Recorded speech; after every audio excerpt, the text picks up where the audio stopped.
Hello student. तो चलिए देखिए, आज हम क्लास 12th का जो इलेक्ट्रोमैग्नेटिक इंडक्शन है उसका थर्ड लेक्चर लेके आए। This is a final lecture. इस लेक्चर में हम कंप्लीट कर देंगे इस टॉपिक को, ठीक है। तो आज हमारा जो फर्स्ट टॉपिक है वो बेसिकली यदि बोला जाए तो क्या है, मोशनल ईएमएफ की बात करेंगे हम। Motional EMF from Faraday's law, ठीक है। फैराडेज लॉ के मतलब फैराडे लॉ के बेसिस पे हम लोग कैसे ये चेक करेंगे कि ईएमएफ कैसे प्रोड्यूस होगा। मोशनल ईएमएफ क्यों बोला जा रहा है, इस वर्ड पे यदि थोड़ा सा आएंगे। मोशनल का मतलब क्या है कि जस्ट यहाँ पर हम क्या करेंगे, एक कंडक्टर होगा जिसको मैग्नेटिक फील्ड में क्या करेंगे, मूव कराएंगे, ठीक है। मैग्नेटिक फील्ड में क्या कराएंगे, मूव कराएंगे।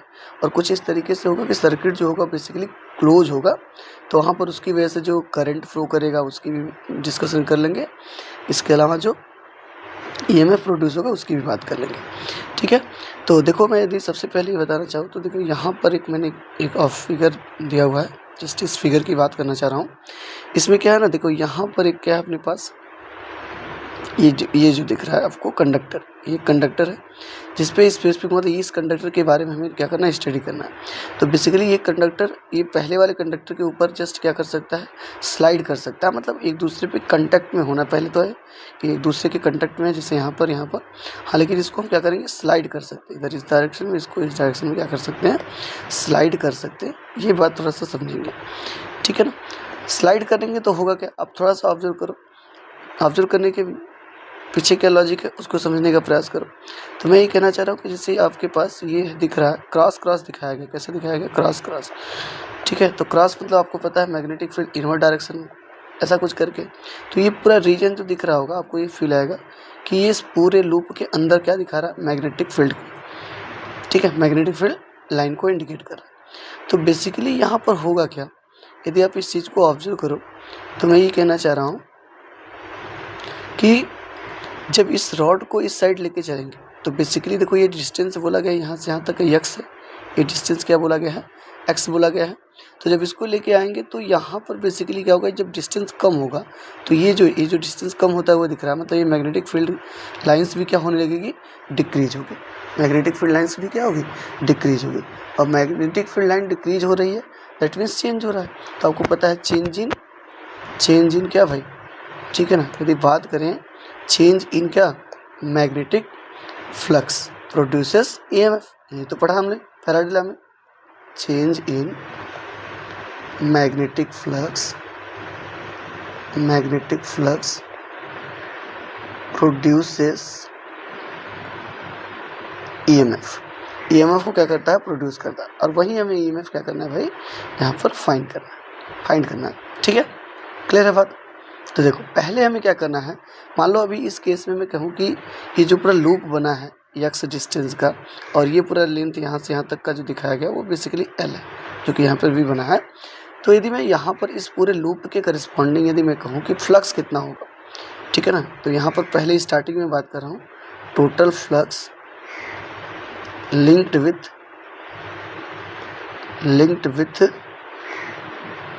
The loop. तो भाई लूप, तो हमें पता है कि फ्लक्स का जो फार्मूला होता है वो कितना होता है, बी ए, ठीक है। और कॉस थीटा की बात करेंगे तो कॉस जीरो हो जाएगा। क्यों जीरो होगा बताओ तो, क्योंकि मैग्नेटिक फील्ड का डायरेक्शन कैसे, इनवर्ड डायरेक्शन में। और ये सरफेस जो लोगे उसका भी एरिया वेक्टर किधर ले लो, परपेंडिकुलर इनवर्ड डायरेक्शन में। कैसे ले सकते हो, परपेंडिकुलर इनवर्ड डायरेक्शन में। तो दोनों के बीच का एंगल कितना हो जाएगा, जीरो। तो फाई की जो वैल्यू आएगी भाई, फाई की जो वैल्यू आएगी वो कितनी हो जाएगी, बी ए। कितनी हो गई, बी ए। बट बी तो कांस्टेंट होगा, मतलब बेसिकली कहने का मतलब देखो, ये number of magnetic field lines flux को दिखाने की कोशिश करें, लेकिन ये जो मैग्नेटिक फील्ड होगा हर जगह क्या होगा, वो तो यूनिफॉर्म है, तो सेम होगा यूनिफॉर्म। ये हर जगह क्या है, मैग्नेटिक, चाहे कहीं भी तुम देखो, ये क्लास है इक्वल डिस्टेंस पे है, इसका मतलब हर जगह मैग्नेटिक फील्ड की वैल्यू क्या है, कांस्टेंट। मैग्नेटिक फील्ड की वैल्यू कांस्टेंट है, इस बात पे फोकस करना है, ठीक है ना। मैग्नेटिक फील्ड की वैल्यू क्या है, कांस्टेंट है। तो बी हो जाएगा। अच्छा, एरिया कितना होगा बताओ तो, एरिया सर लेंथ इसका हो जाएगा और ब्रेथ एक्स है, तो क्या लिख सकते हो, pi is equal to B L X. इससे कर देते हैं मान लो इक्वेशन फर्स्ट। अब इसके बाद मैं कहूँ कि rate of change in magnetic flux निकालो, ठीक है ना। Rate of change in magnetic flux, ठीक है ना। तो यहाँ पे क्या बोलोगे आप, बोलोगे sir D five I D T is equal to D D T of B L X. तो भाई बी और एल तो कांस्टेंट बाहर निकाल दो, बचेगा D x by D T. क्या बच जाएगा, D x by D T. Clear है बात। अच्छा D x by D T में ऑब्जर्व करो, वेलोसिटी इसका कभी नहीं कि इधर इस डायरेक्शन में लिया हम, इधर मूव कर रहा है पार्टिकल। डिस्टेंस देखो ये थोड़ा सा, ये डिस्टेंस क्या हो रहा है भाई, कम हो रहा है कि नहीं। यदि आप लेफ्ट साइड जा रहे हो तो एक्स की वैल्यू क्या हो रही है, घट रही है। तो इसका मतलब यदि D x by D T लिखोगे तो लिख सकते हो वेलोसिटी के इक्वल, लेकिन बट माइनस में। क्यों माइनस साइन, ये इंडिकेट कर रहा है कि एक्चुअल में एक्स के अपोजिट डायरेक्शन, मतलब एक्स जिधर बढ़ रहा था उसके अपोजिट डायरेक्शन में हम लोग क्या कर रहे हैं, मूव कर रहे हैं। इसलिए कितना हो जाएगा, माइनस में आप बोलोगे minus B L P. Clear. Now induced EMF, बस भाई खत्म। ई इज इक्वल टू क्या होता है, minus D five by D T. बोलो minus D five by D T. तो ई इज इक्वल टू कितना हो जाएगा, माइनस बी एल भी। तो E is equal to minus into minus क्या हो जाएगा, प्लस बी एल। ये हो जाएगा हमारा क्या, इंड्यूस्ड ईएमएफ की वैल्यू। ठीक है। बी क्या हो गया, magnetic field, uniform magnetic field. L क्या हो गया भाई, एल हो गया इसका लेंथ, और भी जो होगा उसकी क्या हो जाएगी, वेलोसिटी। ठीक है। दूसरी बात, यदि मतलब करंट भी निकालना चाहोगे तो निकाल सकते हो, ई बाई आर बोल दोगे तो बी एल भी बाई कितना हो जाएगा, आर। यदि रेजिस्टेंस आर है तो करंट कितना फ्लो करेगा वहाँ पर, बी एल। ठीक है, क्लियर। चल अब देखो यहाँ पे बात है कि जो करंट डेवलप होगा उस करंट का डायरेक्शन क्या होगा। तो फ्लेमिंग के राइट हैंड रूल से हम लोग क्या कर सकते हैं, करंट निकाल सकते हैं। ठीक है ना। देखो फ्लेमिंग के लेफ्ट हैंड रूल में क्या था, हम लोग फोर्स निकालते थे। क्या निकालते थे, फोर्स, लॉरेंट्ज फोर्स जो आया था, मैग्नेटिक फोर्स बेसिकली जो लग रहा था, उस फोर्स को निकाला था कि यदि वो कहाँ पे है, मैग्नेटिक फील्ड में है, मूव कर रहा है तो उस पर फोर्स कैसा लगेगा, या कोई चार्ज पार्टिकल मूव कर रहा है मैग्नेटिक फील्ड में तो उस पर फोर्स जो लगेगा था, उस फोर्स का डायरेक्शन क्या होगा, वो निकालने के लिए हम लोग क्या करते थे, फ्लेमिंग के लेफ्ट हैंड को यूज़ करते थे। अब यहाँ पर फ्लेमिंग मतलब यूज़ तो अपना ही करना है, बट दिया फ्लेमिंग के द्वारा है, इसलिए कहा जाता है कि फ्लेमिंग का लेफ्ट हैंड रूल। ठीक है ना। फ्लेमिंग्स लेफ्ट हैंड रूल की यदि बात करें तो इसमें बेसिकली देखो क्या करना है, sorry right hand rule, left तो पीछे हो गया, राइट हैंड रूल। तो जैसे वहाँ पर था सेम ऐसे देखो यहाँ पर हैंड बनाया गया है, तो बेसिकली जो आपका मिडिल फिंगर है ना, ये पहले तो तीनों म्यूचुअली परपेंडिकुलर रखना है। कैसे रखना है, म्यूचुअली परपेंडिकुलर। मिडिल फिंगर तो तुम्हारा वो इंड्यूस करंट को ही डेवलप करेगा, पहले उसी की बात आ गई। ठीक है ना। और जो आपका क्या है, फर्स्ट फिंगर है वो फील्ड के डायरेक्शन को बताएगा, जैसे उसमें बताता है, और थंब जैसे कि वहाँ पे फोर्स बताता था, यहाँ पे मोशन बताएगा।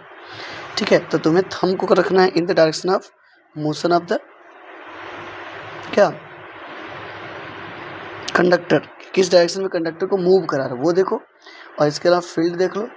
ठीक है ना। फील्ड का डायरेक्शन में आपको फर्स्ट फिंगर कर लेना है, और आपका जो जिसके फिर ऐसा करने के बाद जिधर आपका मिडिल फिंगर जाएगा वो किसको बताएगा, बताओ, वो बताएगा इंड्यूस्ड ईएमएफ को। जैसे यहाँ पे देखो, यहाँ पे ये नॉर्थ पोल है, ये साउथ पोल है, मतलब मैग्नेटिक फील्ड का डायरेक्शन इधर की तरफ, तो इधर की तरफ लगाएंगे तो अपना फर्स्ट फिंगर, देखो ये वाला फर्स्ट फिंगर हो गया।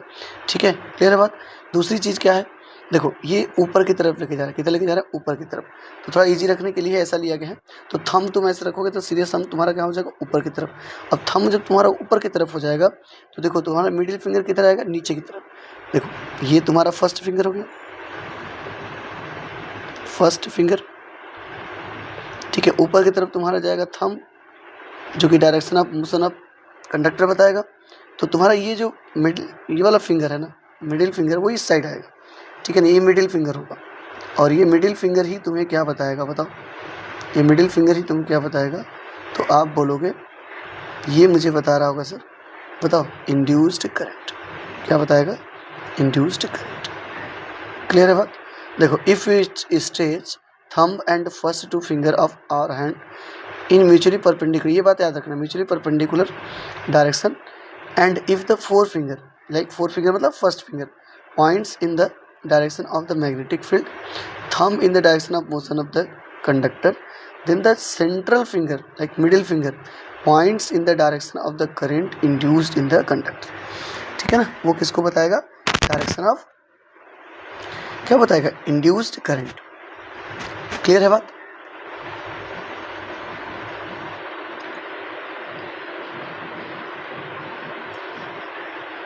चलो भाई आगे चलते हैं।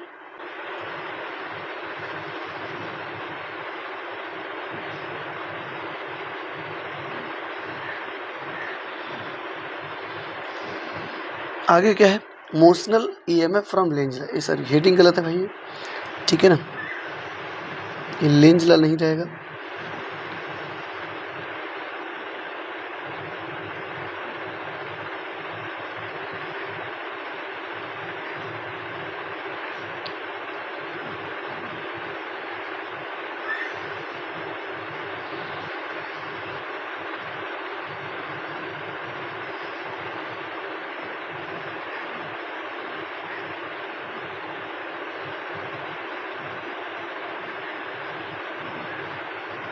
लेंजना नहीं है भाई, ठीक है, ये एक्चुअल में है ना क्या,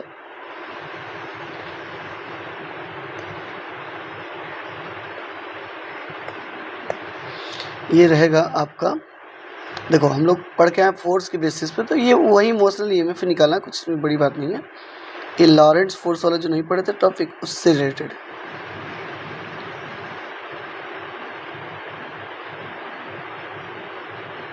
ठीक है ना, लेंजला तो उसी में फैराडे लॉ में ही है, वही निगेटिव साइन की यूज करते हैं, ठीक है, वो सिचुएशन नहीं है। चलो तो बात करेंगे इस बार। देखो सेम फिगर है, बस बताने का तरीका थोड़ा सा इस बार क्या होगा, बदल जाएगा। ठीक है, मतलब हम लोग सीधे सीधे क्या लगाएंगे, मोशनल ईएमएफ लॉरेंट्ज फोर्स लगाएंगे। अब लॉरेंट्ज फोर्स कैसे लगाएंगे, देखो ध्यान समझना भाई। मैग्नेटिक फील्ड का डायरेक्शन कैसा है बताओ तो। मैग्नेटिक फील्ड का डायरेक्शन इनवर्ड है। ये मैं अभी इरेज कर दूंगा क्योंकि इसके लेफ्ट में फिगर ऑलरेडी बना हुआ है। अब तुम सोचो कि यहाँ पर एक क्या है अपने पास, यहाँ पर एक देखो रॉड को तुम इधर मूव कर रहे हो, रॉड को तुम इधर मूव कर रहे हो, किधर, लेफ्ट की तरफ। मतलब इसके अंदर क्या है भाई, इलेक्ट्रॉन होगा कि नहीं, इसके अंदर क्या होगा, इलेक्ट्रॉन होगा। तो इलेक्ट्रॉन भी फिजिकली क्या होगा, लेफ्ट में जा रहा होगा। तो तुम फ्लेमिंग यदि लेफ्ट हैंड रूल लगाओगे तो तुम्हारा मिडिल फिंगर कहाँ, सॉरी फर्स्ट फिंगर कहाँ जाएगा, इनवर्ड टू द स्क्रीन। ठीक है, या पेपर पे बनाया होगा तो प्लेन ऑफ द पेपर। और तुम जब मिडिल फिंगर ऑब्जर्व करोगे, मिडिल फिंगर को तुमको किधर रखना है, बोलो, मिडिल फिंगर को रखना है in the direction of motion of the charge particle. लेकिन motion of the charge particle कौन सा, पॉजिटिव चार्ज, बट अभी तो निगेटिव है। निगेटिव कोई बात नहीं, आप लेफ्ट में ही रखो। देखो फर्स्ट फिंगर किधर जाएगा, इनवर्ड डायरेक्शन में चला गया। मिडिल फिंगर तुम्हारा किधर जाएगा, करके देखते जाना भाई। मिडिल फिंगर तुम्हारा लेफ्ट की तरफ रखना है, तो थंब तुम्हारा नीचे आएगा। थंब किधर आएगा, नीचे आएगा। मतलब थंब बता रहा है क्या, direction of force, direction of force. लेकिन बेसिकली पॉजिटिव चार्ज पे बताता है, किस पे बताता है, पॉजिटिव चार्ज। तो इफेक्टिवली जो फोर्स होगा इलेक्ट्रॉन पे कहाँ लगेगा, ऊपर की तरफ। कहाँ लगेगा, ऊपर की तरफ। अब ऊपर की तरफ लगेगा मतलब क्या है, इलेक्ट्रॉन शिफ्ट होगा भाई ऊपर की तरफ। तो इधर डेवलप होगा आपको निगेटिव चार्ज दिखने मिलेगा, इधर क्या डेवलप होगा, पॉजिटिव चार्ज। ठीक है ना, ऊपर की तरफ कैसा, क्योंकि चार्ज यदि पार्टिकल ऊपर चला जाएगा तो ऊपर चार्ज डेंसिटी बढ़ जाएगी निगेटिव वाली, और यहाँ नीचे बच जाएगा क्या, पॉजिटिव। ऊपर क्या बचा भाई, निगेटिव, और नीचे क्या बच गया तुम्हारा, पॉजिटिव। बात क्लियर है। मतलब यहाँ पर क्या डेवलप हो जाएगा, इलेक्ट्रिक फील्ड डेवलप हो जाएगा। क्या डेवलप होगा, इलेक्ट्रिक फील्ड। अब सोचो जब इलेक्ट्रिक फील्ड डेवलप होगा तो मैं ये कहूँ कि मान लो एक और चार्ज है भाई, ठीक है ना, मान लो यहाँ पे एक चार्ज फिर से मैं ले रहा हूँ, लाइक इलेक्ट्रॉन। ठीक है ना, यहाँ पे चार्ज इलेक्ट्रॉन ही तो होगा। तो देखो इस केस में क्या होगा, हमने कहा लॉरेंट्ज फोर्स इस पे कहाँ लग रहा है, ऊपर की तरफ। लॉरेंट्ज फोर्स किधर लग रहा है भाई, ऊपर की तरफ। कौन सा, F F F F B बोल सकते हो या एफ एम बोल सकते हो ना, मैग्नेटिक फील्ड, मैग्नेटिक फोर्स। और यदि तुम ऑब्जर्व करो तो भाई पॉजिटिव चार्ज, उधर निगेटिव चार्ज, ये निगेटिव चार्ज क्या करेगा, रिपेल करेगा। तो तुम्हें यहाँ पे लगेगा क्या, इलेक्ट्रोस्टैटिक फोर्स। क्या लग जाएगा, इलेक्ट्रोस्टैटिक फोर्स। ठीक है, तो क्या लग जाएगा, इलेक्ट्रोस्टैटिक फोर्स लग जाएगा। तो मैं इतना कहना चाह रहा हूँ कि जब ये फोर्स लग रहा है देखो, और बेसिकली यदि मैं इक्विलिब्रियम कंडीशन की बात करूँ, मतलब उस केस में एफ एम जो होगा वो एफ ई की क्या हो जाएगा, इक्वल हो जाएगा एट इक्विलिब्रियम कंडीशन। तो भाई क्या हो जाएगा बताओ तो, एफ एम की जो वैल्यू है ना वो किसके इक्वल हो जाएगी, एफ ई की। एफ एम की वैल्यू किसके इक्वल हो जाएगी, एफ ई के इक्वल हो जाएगी। तो यहाँ पे एफ एम कितना होता है पता है आपको, ऑलरेडी पता है, क्यू भी बी, और ये कितना होता है भाई क्यू इंटू ई। क्लियर है? तो क्यू से तो क्यू गया भाई, तो V B is equal to कितना हो जाएगा ई। इसे कर दो इक्वेशन 1। बट यदि कंडक्टर, देखो कंडक्टर क्या है, कंडक्टर का लेंथ यदि यल है, ठीक है, तो मैं ये भी बोल सकता हूँ कि ई इज इक्वल टू कितना हो जाएगा, देखो v is equal to, sorry E is equal to क्या पढ़े थे, याद करो, E is equal to minus D V by D R, कुछ इस तरीके का। तो वैसे यहाँ पे लिखेंगे तो इसका लेंथ, मान लो ईएमएफ जो प्रोड्यूस हो रहा है वो ई है, और इसका लेंथ कितना है भाई, लेंथ देखो यहाँ पे दिया गया है, लेंथ कितना है एल है, लेंथ कितना है एल है, तो लेंथ एल है तो कितना हो जाएगा E by L. So we B is equal to कितना हो जाएगा, आप बोलो सर ई बाई एल, या ई इज इक्वल टू हो जाएगा वी बी एल। बात क्लियर है? तो चाहे वैसे निकालो चाहे ऐसे निकालो भाई, ठीक है, आपको निकालना है कि हाँ ईएमएफ जितना प्रोड्यूस हो रहा होगा वो कितना होगा, तो आप इजीली निकाल सकते हैं, इसमें कुछ सोचने वाली बात नहीं। ठीक है, क्लियर? चलो डायरेक्शन निकालना सीख ही गए कि यहाँ जो ईएमएफ प्रोड्यूस होगा उसकी वजह से जो करंट डेवलप होगा, ठीक है ना, करंट जो डेवलप होगा उस करंट का डायरेक्शन क्या होगा भाई, तो डायरेक्शन निकालेंगे राइट हैंड रूल से, फ्लेमिंग के राइट हैंड रूल से निकालेंगे। ठीक है, चलो आगे बढ़ते हैं भाई। अब यहाँ पे कह रहा है power delivered by the external force and power dissipation and joule. ठीक है ना, पावर डिसिपेशन की भी बात करनी है हमें, तो बहुत बड़ी बात नहीं है सर, उसको कर लेना। ठीक है ना, पावर डिसिपेशन या पावर डिलीवर्ड की बात करेंगे तो पावर इज इक्वल टू, देखो हमें पता है क्या होता है, वी आई होता है। ठीक है, कुछ तो ये कर सकते हैं, ठीक है ना, लेकिन यहाँ मैकेनिकल की बात है, कंडक्टर मूव कर रहा है, क्या मूव कर रहा है, कंडक्टर मूव कर रहा है। तो हम एक चीज़ और जानते हैं कि इस पर मान लो फोर्स एफ लग रहा है, तो ठीक है, और वेलोसिटी उसकी कितनी है भी, तो पावर डिलीवर्ड को आप P is equal to F into क्या बोल सकते हो, भी बोल सकते हैं। ठीक है ना, या कुछ तो गड़बड़ तो नहीं हो रहा है,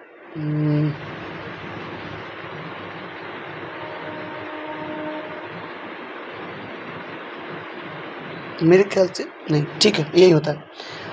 अब यहाँ पर देखो नॉर्मली यदि मैं बात करूँ, ठीक है ना, तो एफ की वैल्यू कितनी लिख सकते हो, एफ की वैल्यू तो हमें पता है ऑलरेडी कि कितना हमने बोला, इसे क्वेश्चन कर दो ये फर्स्ट। यदि एफ की वैल्यू निकालोगे तो एफ की वैल्यू, यदि रॉड का लेंथ कितना है यल है, उसमें करंट आई फ्लो कर रहा है, ठीक है, तो आई एल बी क्या बोलोगे साइन, देखो साइन 90 होगा कि नहीं, सोच के देखो, ये यही फिगर समझना है। इसी में ये मूव करा इधर, मैग्नेटिक फील्ड का डायरेक्शन मूव करा किधर लेफ्ट साइड, मैग्नेटिक फील्ड का डायरेक्शन कैसा है इनवर्ड, तो दोनों के बीच का जो एंगल दिख रहा होगा वो कितना दिख रहा है 90 डिग्री। ठीक है, तो इस केस में ये आ जाएगा, तो यहाँ से यदि इसको ब्रेक करते हो तो आई एल बी हो जाएगा, कितना हो जाएगा आई एल। ठीक है, अब मैंने कहा अभी आई की वैल्यू निकालोगे, तो आई की वैल्यू अभी तो बोला, देखो यहाँ बोला ना आई की वैल्यू कितनी आएगी, बी भी बी एल बाई आर।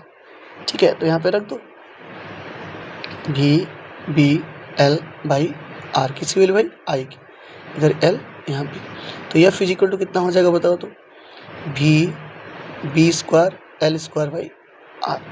ठीक है, बस काम खत्म। सो पावर, तो P is equal to F की value B square L square by R into B, तो भी मल्टीप्लाई होकर B square L square by R, ये हो जाएगा क्या पावर डिसिपेशन।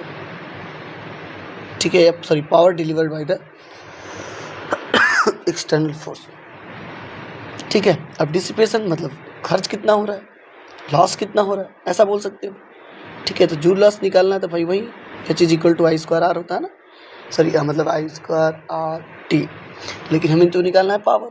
जब पावर निकालेंगे तो कितना हो जाएगा, जस्ट केवल और केवल क्या लिखेंगे आई स्क्वायर आर, तो आई स्क्वायर आर का मतलब फिर वही बात है सर, आई की वैल्यू निकाले थे कितना था भी बी एल बाई आर, इसका क्या लिख देंगे होल स्क्वायर इंटू कितना हो जाए आर, तो B square L square by R square into R, तो आर से आर कैंसिल, तो P इज इक्वल टू कितना आएगा B square L square by R, मतलब दोनों वैल्यू क्या आ रही है बताओ, तो सेम ही आ रही है कि नहीं आ रहा है, बता दो दोनों वैल्यू कैसी है, सेम है। पावर डिलीवर्ड की बात करो चाहे पावर डिसिपेशन की बात करो, दोनों की दोनों वैल्यू कैसी हैं, सेम।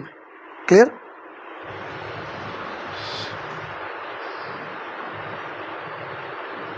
चलो आगे बढ़ते हैं भाई। तो यहाँ पर देखो एक क्वेश्चन है करके ऐसे, ठीक है ना, कि अपने पास एक क्या है, बोलो क्वेश्चन है करके पढ़ लेते हैं पहले। A metallic rod of length L, a metallic rod of length L is rotated and angular speed omega ये रहेगा, ठीक है, normal to the uniform magnetic field. Derive an expression for the EMF induced in the rod, current induced, heat dissipation if the resistance of the rod is R. ठीक है, तो देखो ये rod दिया गया, ये क्या है, रॉड है, इसको ओमेगा एंगुलर वेलोसिटी से क्या किया जा रहा है, रोटेट किया जा रहा है। ठीक है, तो उस केस में हमें क्या बताना है भाई, उस केस में हमें बताना है कि ईएमएफ कितना प्रोड्यूस होगा। ठीक है, एक तो उसकी बात करनी है, दूसरी करंट जो होगी उसकी बात करनी है, और हीट डिसिपेशन की बात कर लेना है। क्लियर है? तो चलो कोई बात नहीं, तो इसी को करते हैं। मान लो इसका टाइम पीरियड तुम टी मान लो, ठीक है ना, देखो इन सब चीज़ों की जरूरत पड़ेगी क्योंकि रोटेट कर रहा है भाई, टाइम पीरियड को यदि मैं टी मान लूँ, ठीक है ना, तो अभी मैं नॉर्मली ये कहूँ कि ये जो घूमेगा, एक राउंड जब घूमेगा तो इसका टोटल एरिया वो कितना क्या करेगा, कवर करेगा। ठीक है ना, यदि एरिया निकाल लोगे तो area swept by the rod, area swept by the rod, तो कितना हो जाएगा बताओ। सिंपल सा है भाई, कुछ इसमें ज़्यादा सोचने की जरूरत नहीं है। ए इज इक्वल टू कितना, पाई आर स्क्वायर होता है, यहाँ लेंथ कितना दिया है, एल दिया है, तो पाई एल स्क्वायर हो जाएगा। ये इससे निकालने में क्या मदद है कि फ्लक्स निकालने में मदद है ना। तो टोटल फ्लक्स जब निकालोगे, टोटल फ्लक्स जब निकालोगे तो फाई इज इक्वल टू कितना लिखोगे, बी ए, और बी ए मतलब बी तो ए रहेगा लेकिन ए की प्लेस पे कितना हो जाएगा, पाई एल स्क्वायर। क्लियर है बात कि नहीं? अब D phi by D T निकालो, यदि D phi by D T निकालते हो तो कितना हो जाएगा बता दो तो, D phi by D T. तो यदि D phi by D T निकालते हो तो उस केस में क्या आएगा बता दो भाई,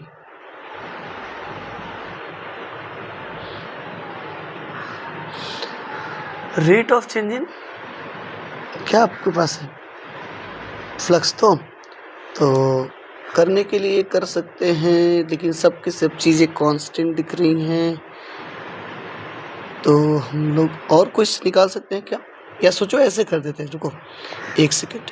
मतलब यदि मैं कहूँ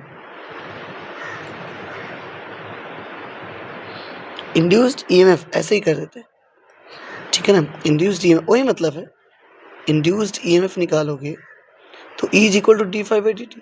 लेकिन यहाँ पर क्या है, डी फाई मतलब पूरा चेंज इन फ्लक्स, तो भाई पहले तो जीरो रहा होगा और फिर ये पहले यहाँ पे रहेगा तो जीरो रहेगा ना भाई, कुछ तो शिफ्ट नहीं किया।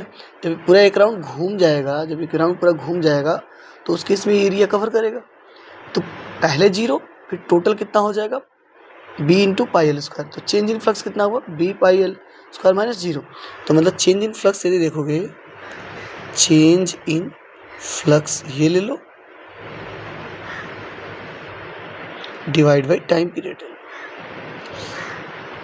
डिवाइड बाई क्या ले लोगे, टाइम पीरियड। तो E is equal to change in flux कितना हो जाएगा, तो वही, और यहाँ पे कितना हो जाएगा टी, टाइम पीरियड क्या ले लोगे, टी लोगे, बात खत्म।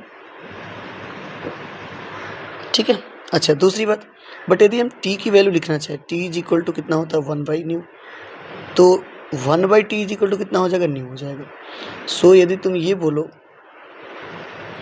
कि यहाँ से E इज इक्वल टू कितना आ जाएगा, तो B pi L square nu, but फिर अभी बात करेंगे sir, nu is equal to होता है ओमेगा बाई 2 पाई, कितना होता है, ओमेगा बाई 2 पाई। सो या तो मैं डायरेक्ट टी की वैल्यू ही रख सकता था ना, 2 पाई बाई ओमेगा, क्यों इतना मैं नौटंकी किया, चलो कोई नहीं, अब तो कर ही दिया तो कर लेते हैं। यहाँ पर टी की जो वैल्यू है ना, इसी को रख सकते थे 2 पाई बाई ओमेगा, ठीक है कोई बात नहीं, अभी रखते हैं। तो बी पाई स्क्वायर नहीं, pi L square omega by 2 pi, तो पाई से पाई कैंसिल हो जाएगा, तो E is equal to half क्या आ जाएगा, बोलो, बी एल स्क्वायर ओमेगा। मतलब इसको रोटेट कराने में जो ईएमएफ प्रोड्यूस होगा उसकी वैल्यू कुछ ये हो जाएगी। ठीक है, अब करंट तो निकाल ही सकते हो, अब कुछ है ही नहीं, आई की वैल्यू लिखोगे तो कितना हो जाएगा, E बाई आर, मतलब क्या हो जाएगा, B L square omega by 2r, खत्म बात, आई हो गया, ठीक है ना। अब पावर डिसिपेशन नहीं पूछा, क्या पूछा, हीट डिसिपेशन, मतलब वही, क्या बोलोगे, H is equal to I square R T, तो हीट की यदि बात करोगे तो आई स्क्वायर आर इंटू कितना हो जाएगा, टी हो जाएगा, या स्मॉल मतलब कोई time interval capital T, total मतलब कुछ कोई टाइम इंटरवल ले लो उसके अकॉर्डिंग लिख दो। तो आई की वैल्यू कितना लिखोगे, आई की वैल्यू बी स्क्वायर हो जाएगा, एल टू द पावर 4 हो जाएगा, ओमेगा स्क्वायर हो जाएगा, नीचे 2 टू जा 4 आर स्क्वायर हो जाएगा इंटू आर इंटू टी, तो एक आर से एक आर कैंसिल हो जाएगा।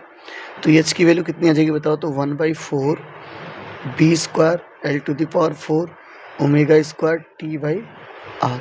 तो ये आ जाएगा अपना हीट डिसिपेशन, यहाँ हीट हो गया, यहाँ करंट हो गया, और यहाँ पे ईएमएफ हो गया, ठीक है, क्लियर है बात। चलो भाई, अब यहाँ पर बात करते हैं induced EMF by changing relative orientation of the coil and magnetic field. मेरे ख्याल से ये लास्ट टॉपिक होना चाहिए, ठीक है। एक एडी करंट है, ओह सेल्फ इंडक्शन, तो भाई पूरा कंप्लीट तो नहीं हो पाएगा अभी आज, ठीक है, मैं ये कर लेता हूँ, बाकी ईडी करंट और बाकी के जो टॉपिक होंगे वो नेक्स्ट वीडियो में लेके आएंगे। मैं सोचा था आधे घंटे में कवर हो जाएगा, इसलिए ऐसा बोला, ठीक है, एक लेक्चर और रहेगा। चलो, ये तो देखो कुछ नहीं है, यहाँ पर एक कॉइल है, ठीक है ना, ये क्या है आपके पास, रेक्टेंगुलर कॉइल है। इस कॉइल को क्या किया जा रहा है, मैग्नेटिक फील्ड में रोटेट किया जा रहा है, बस इतनी सी बात है। मैग्नेटिक फील्ड में क्या किया जा रहा है, रोटेट किया जा रहा है। मैग्नेटिक फील्ड में इसे मैग्नेटिक फील्ड के साथ थीटा डिग्री पे क्या किया गया है, रखा गया है।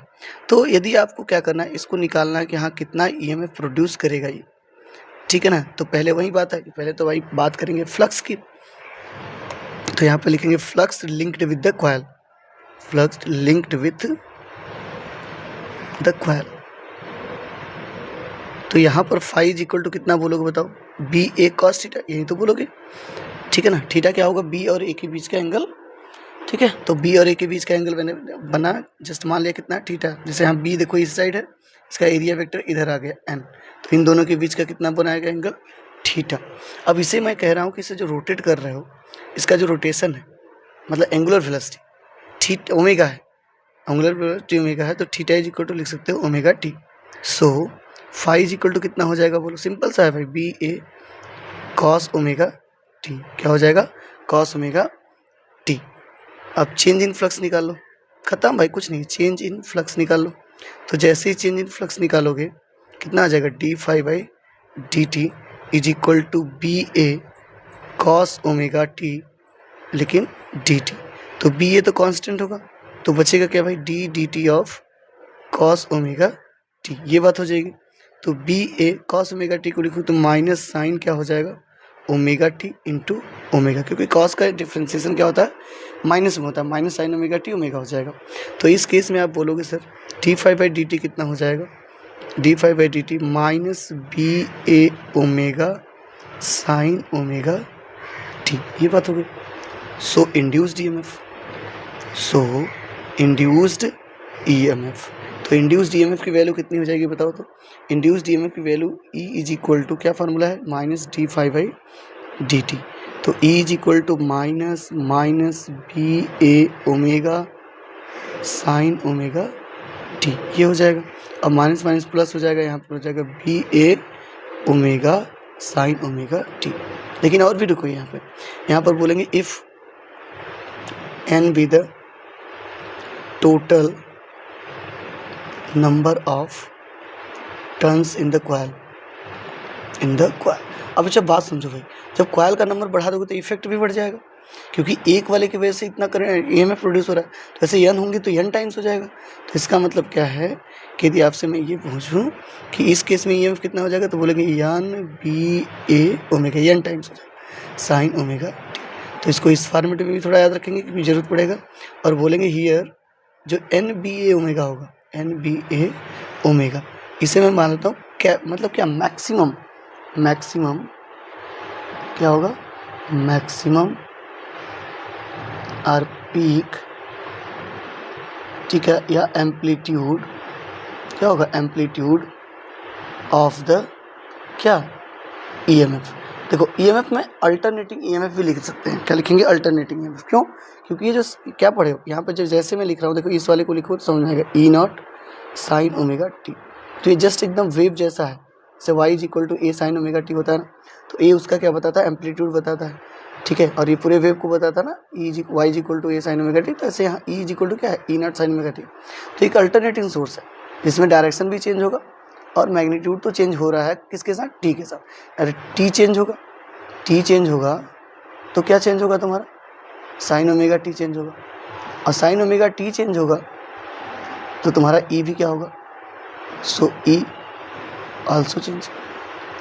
अब सर कहोगे डायरेक्शन कैसे चेंज हो रहा है, तो आप सोच के देखो ना, साइन ओमेगा टी की वैल्यू यदि आप कहाँ से कहाँ तक चेक करोगे, देखो रोटेट करोगे तो भाई वो 360 घूमेगा, तो 0 से लेकर 90 डिग्री तक तो वो क्या 180 डिग्री तक तो पॉजिटिव होता है, लेकिन 180 के बाद जैसे जाएंगे 180 से कहाँ तक, बोलो 360 तक, तो वहाँ तक साइन हेट की वैल्यू, साइन थीटा की वैल्यू कैसी जाती है, निगेटिव। जहाँ पर साइन थीटा की वैल्यू निगेटिव आ रही है तो इसका मतलब क्या है, वहाँ पर वैल्यू निगेटिव देगा, ठीक है ना। तो साइन का कर्व आप जानते हो कैसे होता है, तो यहाँ पर याद रखना कुछ इस तरीके से, ऊपर वाला जो होगा वो 0 से कहाँ तक होगा, पाई तक, और फिर पाई से यहाँ कितना हो जाएगा, 2 पाई। तो एक कंप्लीट रोटेशन में एक बार वो ऊपर जाएगा, दूसरी बार नीचे जाएगा। तो इस तरीके से क्या होता है, इसका ऑक्सीलेशन होता है एक तरह से कह सकते हो, और इस तरीके से जो ईएमएफ है वो वेरी करता है, और ईएमएफ की वैल्यू कितनी आ रही है, E naught sine omega T. इस बात को याद रखेंगे, ई नॉट की वैल्यू जो होगी हमारा एन बी ओमेगा होगा, उसकी भी जरूरत कहीं कहीं पड़ती है कि आपको मैक्सिमम ईएमएफ निकालना है तो कितना होगा, ठीक है। तो इतनी चीज़ें आप तैयार रखेंगे, ठीक है। एक दिन का और लेंगे भाई, इसमें आपके पास वो जो कहने का मतलब है सेल्फ इंडक्टर और म्यूचुअल इंडक्शन है, उन दोनों को एक लेक्चर में ख़त्म कर देंगे, ठीक है। तो पहले आप इतना तैयार करिए, चलिए मिलते हैं नेक्स्ट वीडियो में।